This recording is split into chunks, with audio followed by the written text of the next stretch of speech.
ndabaramukije abakunzi ba Kazwa TV nitwa Arlette Mugisha ndumwe mu baje kugumana namwe muri Kazwa TV na cyane mu biganiro bibiri tuzoza turabana kumwe namwe. Ikiganiro ca mbere citwa Fait d'amour, ni ikiganiro tuzoganira ku bintu byinshi bitandukanye harimwo urukundo nkuko mwavyumvise ni ca mbere, kandi urukundo rugizemwo ibintu byinshi cyane kubera ko nimba mubizi neza kuba Kristo ibwirizwa rya mbere Imana yaduhaye yatubwiye ngo dukundane. Rero mu rukundo harimo ibintu byinshi, hariho gukundana entre biya dusanzwe tuzi abahungu n'abakobwa, hariho gukundana nk'umugenzi, hariho gukunda utuntu twawe, hariho kwikunda wowe, hari gukunda akazi, hari gukunda igihugu, donc tuzoganira ibintu byinshi bitandukanye muri ico kiganiro. Ni ikiganiro kizodufasha cyane intumbero nyamukuru niyo kugira ngo twigishanye. En fait umuntu duca mu buzima bwinshi butandukanye, twari dukeneye umuntu aduha témoignage y'ingene yakoze mu kazi kiwe ibintu bigende neza kugira ngo dushobore kugera ku iterambere nkuko nawe yarabigize ko n'ibindi. Rero ni ikiganiro kizodufasha guhanahana ivyumviro canke kungurana ubwenge, mbese no kwiryohera mu bisanzwe, kuko hari abantu benshi baba bafise ibibazo bitandukanye, surtout nk'abantu muba diaspora ndabarukije cyane. Abenshi muri bo baba bakumbuye kumenya ngene mu Burundi biba bimeze, baba bakumbuye kumva ivyumviro by'abarundi, baba bakumbuye kuronka abantu baganira nk'aba batarubaka abasore n'inkumi, ugasanga nyene wiyenuye muri Fait d'amour nizokwigera wiyenuya uri kumwe nanje n'aba invité tuzogenda dukorana, mbese n'ivyumviro byanyu muzogenda muduterera mu makomantere n'ibindi. Nababwiye ikiganiro ca kabiri tuzosangirana namwe biciye kuri Kazwa TV, ni ikiganiro citwa Iwacu, aho ico kiganiro tuzoganira byinshi bitandukanye mu bijanye na cyane n'igihugu cyacu ciza, aho ni bimwe mu bisanzwe bigizwe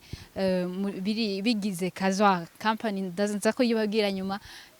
Ihangiro nyamukuru dufise n'iryo kwerekana ubwiza bw'igihugu cyacu biciye muri tourisme. Donc muri Iwacu tuzoganira byinshi, hazoba harimo ibijanye na tourisme, hazoba hari abantu benshi, surtout ko tugere muri sama, hari abantu benshi baba baza muri vacances ngaha, ugasanga ntamenya ngo mbengo nza kwitura hehe, ngo mbega ne nogendera, mbega vyogenda gute. Tukunze kumva mu Burundi bavuga ngo dukunda ivy'iwacu, hari abantu benshi tutazi ngene dushobora gukunda ivy'iwacu, mbega bazi yo bihe twohera hehe. Ni byinshi tuzoganira muri kino kiganiro cyane gose, ku buryo bizotuma dufashanya kugira ngo tumenye iwacu ni hehe, iwacu hameze gute, kuko uno munsi hari abantu benshi nk'abana turiko turibaruka uno munsi, usanga umubaza ngo mbega akaranga ko Burundi nakahe, ugasanga nta nako dufise. Mbese ugasanga ntazi ngo kuvuga ikirundi bifise akamara kahe, ugasanga ntazi ngo kubera iki batanga umwaka aho hambere, kubera iki bavuga ati dutanga umwaka, kubera iki tugira iki nyene, ugasanga ntibakimenya ya migani n'ibindi. Ivyo byose bizoca mu kiganiro cacu, ikiganiro citwa Iwacu, aho tuzoganira ibintu bitari bike cyane. Nagira ndabasabe rero abakunzi ba Kazwa TV n'abataraba abakunzi ba Kazwa TV kuza kugira s'abonner canke subscribe kuri Kazwa TV kugira ngo ivyo byose ntibizobacike. Tuzoba dufise aba invité batandukanye bari top, naho muzodupropose of course bice mu makomantere yanyu canke mutwandikiye ku mbuga za Kazwa TV canke za Kazwa company. Ndabatumiye rero kugira ngo muzobane natwe, munyere ku rukundo nanje ndazobere kugwanje kugira ngo dufatikanye tuzamurane. Hari abakunzi banje nari sanzwe mfise aho nari sanzwe nkorera, karibu tubandanye no ngaha kugira ngo ibintu bigende neza. Les diaspora ndabahaye ikaze kugira ngo muzobane natwe, kugira ngo tubandanye tubereka ibiri ngaha mu Burundi mwe mudashobora kwibonera abari ngaha mu Burundi, muze dushigikirane kugira ngo ibintu bigende neza. Bisaba yuko utegerezwa kugira s'abonner kugira ngo uzohore tugikora gusa bica bigushikira ibiganiro vyacu. Ibiganiro rero bizoza biraca kuri Kazwa TV ku munsi wa mbere, ku munsi wa gatatu ndetse no ku munsi wa gatanu. Buri munsi tuzokwama tubaha akantu kugira ngo muryoherwe mwumve ibiyago hano iwacu. Nuko rero nababwiye yuko muzogumana natwe, ariko rero hamande y'ivyo muri Kazwa company si Kazwa TV yonyene dusanzwe dufise. Kazwa company ni novuga ni shirahamwe nini cyane, irimwo ibintu byinshi bitandukanye dushobora kugufasha, irimwo ama service yo gufasha mwebwe mwese muri ko muradukurikirana kugira ngo ubuzima bworohe. Harimwo ibintu byinshi, duhereye ku kintu ca mbere muri Kazwa Company turakora ikintu cyo gutanga inyigisho no vuga ama formation mu bintu bitandukanye mu bijanye na entrepreneuriat bijanye na videography bijanye na photography ibintu byinshi bijanye na makeup na pedicure na manicure ushobora kuba uriko uradukurikirana cyane cyane aho ndatumirira ugwaruka ruriko ruradukurikirana ushobora kuba uno munsi wahejeje amashuri yawe uno munsi warabuze akazi kaze muri Kazwa Company tugufashe kugira ngo wimenyereze gukora novuga iyi mirimo y'amaboko yawe bitazogusaba kuzorindira ngo bagusabe ngo amaseve ibintu birebire ngo buri cukora ushobora kumenya gusiga inzara urabona basize neza natwe ushobora kumenya gusiga inzara ugasanga bikuzaniye umumaro ugasanga ejo biragufashije rero ico ni kimwe cambere dukora dutanga ama formation mu bintu byinshi bitandukanye entrepreneuriat mwayumvise ko ari iya mbere n'ibindi byinshi uzotwifuza arashaka kuduhamagara akabimenya hamande y'ivyo muri Kazwa Company dukora ama service atandukanye na cyane ndagaruka kuri sama abantu muri ko murategura imanza ama mariage ama dote abantu babatiza abana abantu basangira muri famille abantu bavuga ati ndakeneye shooting ndakeneye ibiki mutwiture muri Kazwa Company dukora amafoto meza n'ama video meza cyane kandi ku kabeyi kari kameze neza gose aho rero nagira ntumirire abantu cyane nguma ngaruka kwa diaspora abantu muri hanze y'igihugu murabizi yuko mu Burundi ufyinye turagukorera ko nta mikino ushobora kurungika amafaranga yawe uvuga ati ndakeneye kuzogira mariage imeze neza cyane tuzoganduka ku muvyeyi wacu cyane tuzogira iki hafi y'umuntu muri famille nidukora mu byiza gusa no mu bibi birabaho ukarungika amafaranga yawe ku muntu utizigiye ugasanga aragutwaye utuntu twawe nagira ndabatumirire ngo muhumuke mubone muze muri Kazwa Company kugira ngo tubafashe ibintu byanyu biba biri sire ubuzi ati amaheranda yatanze aha hariho adresse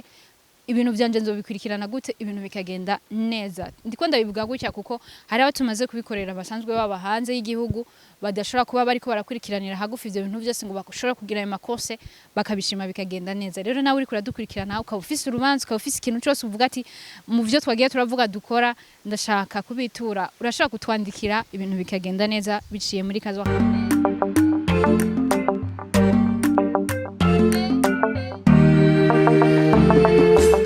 Amande yo kubakorera ama video amafoto meza ku mariage yanyu muri Kazwa Company turafasha ama entreprise atandukanye kubakorera ama documentaire canke buri muntu wese avuga ati ndakeneye ko munkorera documentaire ivuga ku buzima bwanje canke ibindi turagutumiriye kugira ngo uzoze utwiture tugukorere documentaire nziza utazokwigera widoga mu buzima bwawe uzokwamura ukavuga ati narahuye n'abantu bazi gukora ibintu neza hama ikindi ku ma entreprise amwamwe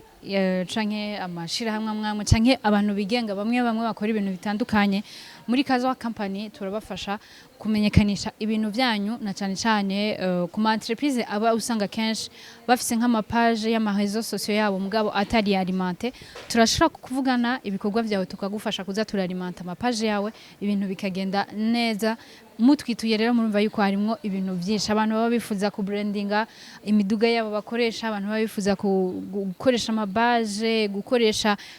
uniforme nayo babwiye gukoresha amabashe abantu usanga baba organize ama atelier n'ibindi murashobora kutwitura ibintu bikagenda neza ku kabeyi gato cyane ndabisubiremo gato cyane hamande y'ivyo rero muri Kazwa hamande y'ama formation hamande y'ibindi dukora byinshi nagenda babwira twaratekereje kubigeme n'abamama kugira ngo tubandanye dusa neza nababwiye naberetse karengene nsa neza ku ntoki ibi byose ndabikorera muri Kazwa Company nta nahandi ushobora rero kuba wifuza yuko tukugirira makeup imeze neza nk'iyi yanje murana ko nsa neza ushobora kuvuga ati nkeneye ibintu biri too much turabigukorera ushobora kuvuga ati nkeneye ibintu biri bituje nk'ivyo byawe turabikora byose ibintu bikagenda neza apana bya bindi usanga ufise amakuru ya nk'igihumbi mu maso ngo bagusize makeup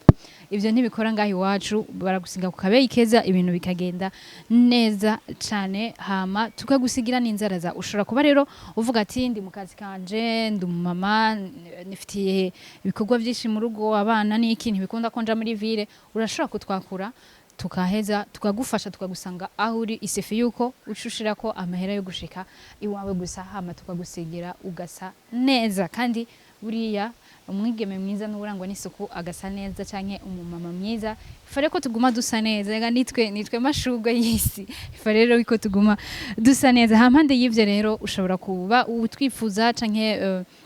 wifuza ko tugufasha mu service urashobora kutwandikira kuri numero 72 367 350 ukaheza ukaturonka tukaza tukagukorera ivyo byose twavuze birimwo ayo ma service atandukanye ariko ushobora no kuba udafise telefone yawe urashobora kuja ku mapage yacu ukatwandikira haba kuri Facebook Instagram hamwe na Kazoa TV nkuko nabibabwiye ukatwandikira wifuza ikintu cawe ndanabatumira yuko muza muradukurikirana kuri ayo mapage yacu kugira ngo muze muramenya ibikorwa vyiyaguye bikorerwa muri Kazoa Company kuko ni byinshi cyane ntoshobora kuvugira hano hama rero ku bari mu gisagara ca Bujumbura mwifuza kuza kutugendera kutwitura kugira ngo tubafashe mwumvise ko dukoreraho byinshi ama agence ya tourisme basanzwe bakora ibintu bitandukanye bavuga ati turakeneye dufashanye ibikorwa mwumvise ko mihangiro ryacu harimo kwerekana igihugu cacu ngene gisa neza n'ibindi uri mu isoko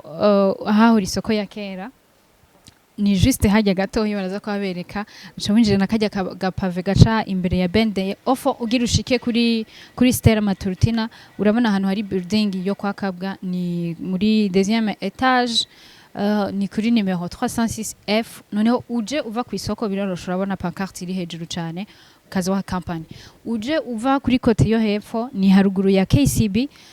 ugacuduga ni kuri iyo building nyene nababwiye hama ugacoza tukabana nawe ibintu bikagenda neza ndabasabe rero abantu mudukurikirana haba ari mu gihugu cy'u Burundi haba atari mu gihugu cy'u Burundi mwumvise ko Kazoa Company iri ho ku bwamwe bwe mwese kugira ngo ibintu bigende neza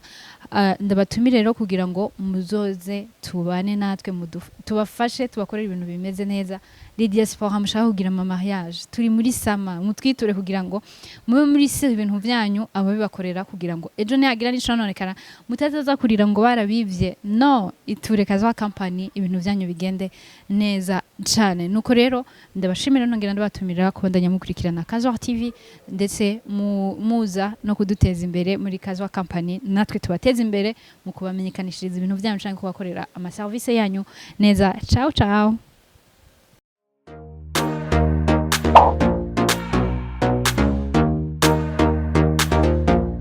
Kazoa TV, we want the world, the solution of all dreams.